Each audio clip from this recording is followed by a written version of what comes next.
ఓం మహాగణాధిపతయే నమః. ఓం గురుభ్యో నమః. ఓం శ్రీమాత్రే నమః.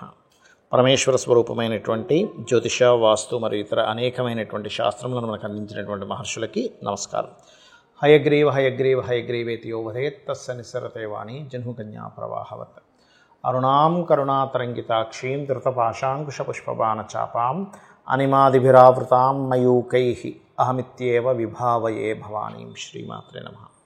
ప్రేక్షకులకి ఆ లలితాంబిక అమ్మవారి యొక్క అనుగ్రహం పరిపూర్ణంగా కలగాలని మనస్ఫూర్తి కోరుకుంటూ మనం ఏదో చెప్పుకోబోయే టాపిక్ ఏంటంటే, కుజుడు దాదాపుగా ఒక 2 నెలల పాటు అంటే జూన్ ఆల్మోస్ట్ అంటే జూన్ 7వ తేదీ నుంచి 6వ తేదీ నైట్ నుంచి జూన్ రాత్రి 10 గంటల ప్రాంతంలో మారుతున్నాడు. అక్కడి నుంచి మనకి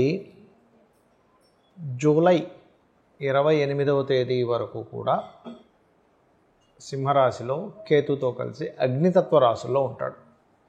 ఈ అగ్నితత్వ రాశుల్లో ఉన్నప్పుడు మిగతా లగ్నాలు ఏవైతే 12 లగ్నాలు వాళ్ళు ఉంటారో మేషం నుంచి మీనం వరకు, అలాగే లగ్నం తెలియని వారి రాశి వారికి ఏ విషయంలో చాలా బాగుంటుంది, ఏ విషయాల పట్ల వాళ్ళు జాగ్రత్త పడాలి. అయితే ఈ విషయం గుర్తుపెట్టుకోండి, ఈ అంశాలు చెప్తుంది నేనైనప్పటికీ కూడా చెప్పేసిన సాక్షాత్ లలిత అమ్మవారికి భావిస్తూ మరొక విషయం ఏంటంటే, ఎఫెక్ట్ ఏవైతే చెప్తున్నానో నేను అవి మీ పర్సనల్ చార్ట్లో కనుక ఆ భావం, అంటే ఉదాహరణకి మేషం వారికి కెరియర్ విషయంలో జాగ్రత్తగా ఉండాలని చెప్పాను ఉదాహరణకి. అదేవిధంగా వృశ్చికం వారు ఏదైనా ప్లేస్ చేంజ్ లేదా ఇల్లు అమ్మడం కొనుగోలు చేయడం ఉన్నాయి. అక్కడ మీకు ఏదైనా బ్యాడ్ ఎఫెక్ట్ ఉన్నప్పుడు మీకు పర్టికులర్గా మీ పర్సనల్ చార్ట్లో ఆ పర్టికులర్ భావం కనుక గుడ్ ఎఫెక్ట్ ఇస్తుంటే అది ఏమీ ఇబ్బంది ఉండదు. ఇది చాలా క్లియర్గా అర్థం చేసుకోండి మీ పర్సనల్ చార్ట్లో. అలా చూసుకొని ముందుకు వెళ్ళాలి. ఎంతసేపు ఇది ఏదో బ్యాడ్ అయిపోతుందేమో అని కాకుండా. సో ఇది చూసుకోండి. మనం ఒక్కొక్క లగ్నం నుంచి మనం తెలుసుకుందాం. కర్కాటక లగ్నము, కర్కాటక రాశి. కర్కాటకం వారి కనుక చూసుకున్నట్లయితే 2వ స్థానంలో పర్టికులర్గా మీకు కుజుడు కేతు ఉన్నారు. అంటే ఏమిటి? ధనస్థానము, కుటుంబ స్థానంలో కుజకేతువులు కలుస్తున్నారు. అంటే ఇంట్లో ఉండేటువంటి సిబ్లింగ్స్ ఎవరైనా కానీ కొంచెం దూరంగా వెళ్ళడం, లేదా ఏదో ఒక ఫైనాన్షియల్ మ్యాటర్స్ విషయంలో కొంత తర్జన భర్జన, కొంత డిస్ప్యూట్స్ రావడం అనేటువంటి చాలా స్పష్టంగా చూపిస్తుంది. అయితే ఇక్కడ మీరు మరి ఈ కుజకేతువులు ఇక్కడ ఉన్నప్పుడు, ధనస్థానంలో ఉన్నప్పుడు ఏంటంటే మీరు జాగ్రత్త పడవలసినటువంటిది ఇన్వెస్ట్మెంట్స్ చేసే విషయంలో కావచ్చు, ఏదైనా ఒక ఇంటర్వ్యూకి వెళ్తున్నప్పుడు కావచ్చు, ఒక వివాహ సంబంధించిన నిర్ణయాలు తీసుకునే అంశాల్లోని ముఖ్యంగా ఈ కుజకేతువులు ధనస్థానంలో ఉన్నప్పుడు కుజుడు ముఖ్యంగా ల్యాండ్ కారకుడు కాబట్టి, ఈ లగ్నానికి కుజుడు రాజయోగ కారకుడు స్ట్రక్ అయ్యాడు కాబట్టి తాతగారు, తండ్రి గారు ఆస్తి సంబంధించిన విషయంలో ఎక్కడైనా స్ట్రక్ అవ్వబోతున్నామా, ఏదైనా డిస్ప్యూట్స్ రాబోతున్నాయని ముందుగా మీరు తెలుసుకుంటుండాలి. అయితే ఈ కర్కాటక లగ్నానికి ఎప్పుడైనా కుజుడు 2లో ఉన్నప్పుడు రాజయోగ కారకుడు కాబట్టి అప్పు మూలంగా డబ్బులు ఇప్పిస్తాడు. అంటే లోన్స్ కోసం ఎప్పటి నుంచో ట్రై చేస్తున్నారనుకోండి మీరు, ఖచ్చితంగా ఇప్పుడు ఉండేటువంటి కాంబినేషన్ లోన్స్ రావడానికి విచిత్రంగా ఒక్కోసారి మనం చూస్తూ ఉంటాం. ఏమంటే మేము ఎన్నో బ్యాంకులు ట్రై చేసాం, అసలు ర్యాండమ్గా ఏదో రాదు అనుకుని ట్రై చేశాను కానీ వచ్చిందండి లోన్ అంటూ ఉంటాం. అదేమిటి అలా ఎలా వచ్చిందంటే, ఏమో వాళ్ళు ఏదో చూశారు, ఇచ్చేసారండి, ఫలానా ఇంత శాంక్షన్ అయింది, అమ్మాయి నాకు కొంచెం రిలీఫ్గా ఉంది అప్పుడు అంటూ ఉంటాం. అలా ఏంటంటే పర్టికులర్గా ఈ యొక్క కాంబినేషన్ ఇటువంటి ఫలితాలను ఇస్తుంది. కొంచెం లాంగ్ జర్నీస్ వెళ్ళేటప్పుడు కూడా కొద్దిగా జాగ్రత్తగా ఉండండి, తీర్థయాత్రలు ఇట్లాంటివి చేసేటప్పుడు. అయితే మీరు మాత్రం లైఫ్ లాంగ్ చేసుకోవాల్సినటువంటి దేవతా ఆరాధన సుబ్రహ్మణ్యేశ్వర స్వామి యొక్క ఆరాధన చేయండి. అన్ని విధాలా మీకు బాగుంటుంది. అయితే ఇక్కడ ఇంకొక విషయం ఏంటంటే, మనకి ఈ కుజుడు మేషం నుంచి సింహరాశిలోకి ఎంటర్ అయ్యి కేతుతో కలుస్తున్నందుకు దేశకాల పరిస్థితుల్లో కూడా చాలా మార్పులు ఉంటాయి. ఏమిటవి?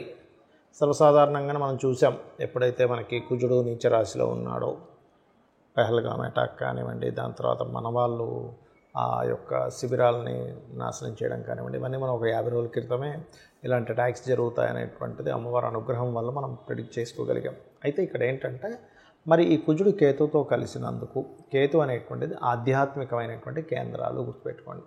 కేతు ఈ స్పిరిచువల్ పాయింట్స్, అది అగ్నితత్వ రాశి కాబట్టి నేను చెప్పేది ఒకటే, ఈ కేతుతో కుజుడు కలిసి ఉన్నంత కాలము, ఇంకా అంతకంటే ముందుగా కూడా, ఎందుకంటే మనకి దేశకాల పరిస్థితుల్లో చెప్పేటువంటివన్నీ కూడా ఈ ఆయన నిరాయన అని ఉంటుంది. సాయన నిరాయన అని ఉంటుంది. అంటే మనం ఏ ఆయనం వాడతాము, నిరాయన పద్ధతి వాడతామా సాయన పద్ధతి వాడతామా అనే దాన్ని బట్టి ఉంటుంది. కాబట్టి ఈ ఆయనము సాయన పద్ధతి పరంగా తీసుకుంటే కుజుడు ఇంకా ముందుగానే ఎంటర్ అయిపోతాడు. కాబట్టి మనకి జనరల్గా మారేదానికంటే కూడా May last week, third week, fourth week నుంచే కొంచెం ఒక 2 నెలలు 3 నెలల పాటు దాదాపుగా ఈ ప్రార్థనా మందిరాలు ఏవైతే ఉంటాయో, హిందువులు కావచ్చు, మన సిక్కులు కావచ్చు, ఇటువంటి ప్రత్యేకంగా స్పిరిచువల్ రిలేటెడ్ మనకు అమర్నాథ్ యాత్ర, నెక్స్ట్ ఇప్పుడు మనకు పుష్కరాలు వస్తున్నాయి, పుష్కరాలు రిలేటెడ్ సంబంధించిన విషయాల్లోని ఎనీ ఆధ్యాత్మిక, ముఖ్యంగా హిందూ సంబంధించినటువంటి ఏవైతే ఉంటాయో, హిందువులు కావచ్చు, ఎనీ వాళ్ళు కావచ్చు, ఆ యొక్క ప్లేసెస్లో కొన్ని అటాక్స్ లాంటివి ఉన్నాయి. కాబట్టి వెళ్ళే వాళ్ళు కాస్త జాగ్రత్తగా వెళ్ళండి. మన గవర్నమెంట్ కూడా అక్కడ పర్టికులర్గా కొన్ని కట్టుదిట్టాలు ఏర్పాటు చేయాలి. ఇది గోచారంలో జరిగేటువంటి అంశాలు. అలాగే ఏదైనా కొన్ని పార్టీల్లో ఉండే వాళ్ళకి కొంత చీలికలు, ఎందుకంటే గవర్నమెంట్ని ఫామ్ చేసేది, గవర్నమెంట్ రిలేటెడ్ అంతా కూడా రవి సంబంధంగా, రవి రాశిలో కేతు ఉన్నది చెప్తుంది. దాంతోపాటు కుజుడు వచ్చాడు కాబట్టి కొంచెం అది గవర్నమెంట్లో ఉండేవాళ్ళు, సీఎంలు, పిఎంలు, గవర్నమెంట్ రంగాల్లో ఉండేవాళ్ళు, ఒక పెద్ద స్థాయిలో ఉండేటువంటి వారికి కూడా కొంత జాగ్రత్తగా ఉండాలనేది చాలా స్పష్టంగా ఇది చూపిస్తుంది. కాబట్టి వీళ్ళు జాగ్రత్తగా ఉండాలి, అంతేగాని ఎవరిని భయపెట్టడం కాదు నా ఉద్దేశం. జాగ్రత్త పడాలి, అందరూ హ్యాపీగా ఉండాలి, ఎవరు ఇబ్బంది పడకూడదని చెప్తున్న అంశం. అయితే ఇక్కడ మరి దీని నుంచి ఎలా బయటపడడం, ఎందుకంటే సామాన్య ప్రజల కోసం మనం చెప్తున్నాం ప్రతిదీ కూడా. మరి అవునండి, మరి మనం ప్రార్థనా మందిరానికి వెళ్తుంటాము, టెంపుల్స్కి వెళ్తుంటాము, క్షేత్రాలకు వెళ్తుంటాము, అమరనాథ యాత్ర మనకు ప్రారంభం కాబోతుంది, ఇవన్నీ ఏమిటి అన్నప్పుడు ఇవన్నీ కూడా పర్టికులర్గా ఇది ఒకటే కాకుండా కొద్దిగా ఈ 2.5 సంవత్సరాలు కూడా శని ఎప్పుడైతే మీన రాశిలో ఉంటున్నాడో ఇది కొన్ని దేశాలకి ఆర్థికమైనటువంటి మాన్యాన్ని తెచ్చిపెడుతుంది. కొన్ని ఇప్పుడు మనకి మొన్న జరిగిన అటాక్ ఇట్లాంటి వాటిల్లో పర్టికులర్గా ఏంటంటే కొన్ని దేశాలు వాళ్ళ స్వయంకృపాపరాధం వల్ల కూడా కొంత నష్టపోతారు. వాళ్ళు తయారు చేసుకున్న కొన్ని సంబంధించిన బాంబుల వల్ల కావచ్చు, ఏదైనా అనేటువంటి చాలా స్పష్టంగా చూపిస్తుంది. ఎవరికైనా సరే ముఖ్యంగా ఎటువంటి ఇబ్బంది కలగకుండా ఉండాలంటే కాస్త బయటకు వెళ్ళే ముందు ముఖ్యంగా గణపతి ఆరాధన, సుబ్రహ్మణ్యేశ్వర స్వామి ఆరాధన, కాలభైరవుణ్ణి తలుచుకోండి. ఓం గణాధిపతయే నమః, ఓం సుబ్రహ్మణ్యేశ్వర స్వామియే నమః, ఓం కాలభైరవాయ నమః అనుకోండి. మరొక విషయం ఏంటంటే ఈ కుజుడు కేతువు కలిసి ఉన్నంతకాలం ఎవరైనా ఇప్పుడు జనరల్ పీపుల్ కనుక సంతానం కోసం చేసే ప్రయత్నం విషయంలో చాలా జాగ్రత్తగా ఉండాలి. ఎందుకంటే ఇది న్యాచురల్ 5th హౌస్. చాలామందికి పాపం సంతానం ఉండదు, ఏమంటే మేము పలానా ఐయుఐ కానీ IVF చేయించుకుందాం అనుకుంటున్నాం, ఈజ్ ఇట్ రైట్ టైం అని అంటే న్యాచురల్గా 5th హౌస్ సింహరాశి. సంతానం మీరు గమనించండి, ఎవరి జన్మ జాతక చక్రంలో అయినా సింహరాశి పాడైంది అనుకోండి వాళ్ళకి పర్టికులర్గా, అది కూడా పని కట్టుకొని 5th హౌస్ అయింది అంటే ఏ మేషలగ్నం అయింది, అప్పుడు ఏమవుతుందంటే లేదా 5th పోర్ట్ఫోలియో అక్కడ పడి అక్కడ పాపగ్రహాలు ఉన్నాయి, పాపం వాళ్ళు ఆ సమయంలో చేసే ప్రయత్నం సఫలీకృతం అవ్వదు. కాబట్టి ఈ యొక్క విషయంలో చాలా జాగ్రత్తగా ఉండండి. అయితే మనకి పర్టికులర్గా జూలై 28వ తేదీ నుంచి కాలసర్ప యోగం నుంచి కుజుడు బయటకు వస్తున్నాడు. సో ఎప్పుడైతే కుజుడు బయటకు వస్తాడో కాలసర్ప యోగం కూడా పోతుంది. ఇంకొక విషయం ఏంటంటే నేను చాలాసార్లు చెప్పాను, కాలసర్ప యోగాన్ని లేదా దోషాన్ని అనుకోండి మీ పర్సనల్ చార్ట్లో చూసుకోకండి. ఇదంతా దేశము కాలము సంబంధించినవి చెప్పాలి.